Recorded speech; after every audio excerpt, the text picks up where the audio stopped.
দক্ষিণ দিনাজপুর জেলার বুনিয়াদপুর পৌরসভার অন্তর্গত একটি স্কুলের নমশূদ্র কল্যাণ সমিতির বার্ষিক সম্মেলন অনুষ্ঠিত হলো। 3 বছর অন্তর অন্তর অনুষ্ঠিত এই সম্মেলনে উপস্থিত ছিলেন নমশূদ্র কল্যাণ সমিতির কেন্দ্রীয় সভাপতি হরষিত বিশ্বাস, জেলা সভাপতি রঞ্জন রায়, রাজ্য সম্পাদক মানবেন্দ্র সরকার, উপদেষ্টা কমিটির সদস্য সুদীপ সাহা সহ বিভিন্ন ব্লকের বহু সদস্য ও নেতৃত্ব।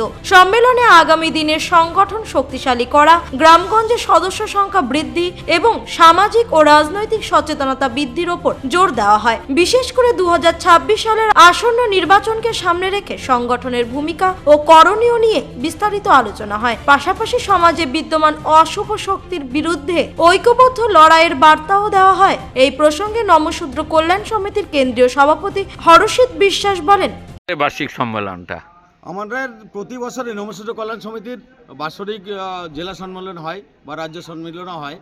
আমাদের 3 বছর পর পর জেলার বা ব্লকের এদেরকে চেঞ্জ করা হয়, আবার সংযোজন করা হয়।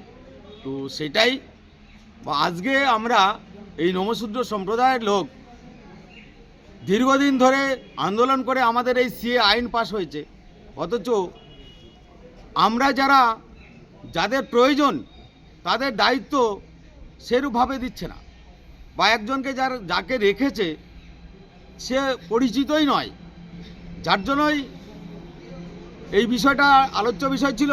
আর একটা বিষয়, আমাদের প্রত্যেক বুথ লেভেল থেকে, অঞ্চল থেকে, ব্লক থেকে জেলা পর্যন্ত আমাদের যে কর্মী সভা, সেই কর্মী নিয়োগ আমরা করলাম। এখানে কমিটি তৈরি হলো, সেই কমিটি তৈরি করবার জন্যই আজকে 4 জানুয়ারি এই সভা শুরু করেছি। মূলত দেওয়া হলো সেখানে আজকে বার্তা আমাদের নমশূদ্র কমিউনিটির লোক, বাংলাদেশ থেকে যে সমস্ত সনাতন ধর্মের লোক আসে তার ভিতরে 81% হচ্ছে নমশূদ্র।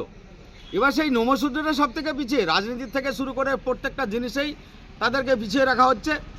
সেই বার্তাটা যে আমরা একতাবদ্ধ হব, বা বর্তমান পশ্চিমবাংলায় যে অশুভ শক্তি, সেই অশুভ শক্তিকে কিভাবে প্রতিহত করা যায় সেই সিদ্ধান্ত আমরা প্রত্যেকটা জেলায় জেলায়, প্রতিটা জেলাতে আমরা এই প্রোগ্রাম করে তাদের এই বার্তা আমি দিব, বা আমাদের এই সংগঠনের তরফ থেকে এই বার্তাটাই হচ্ছে মূল।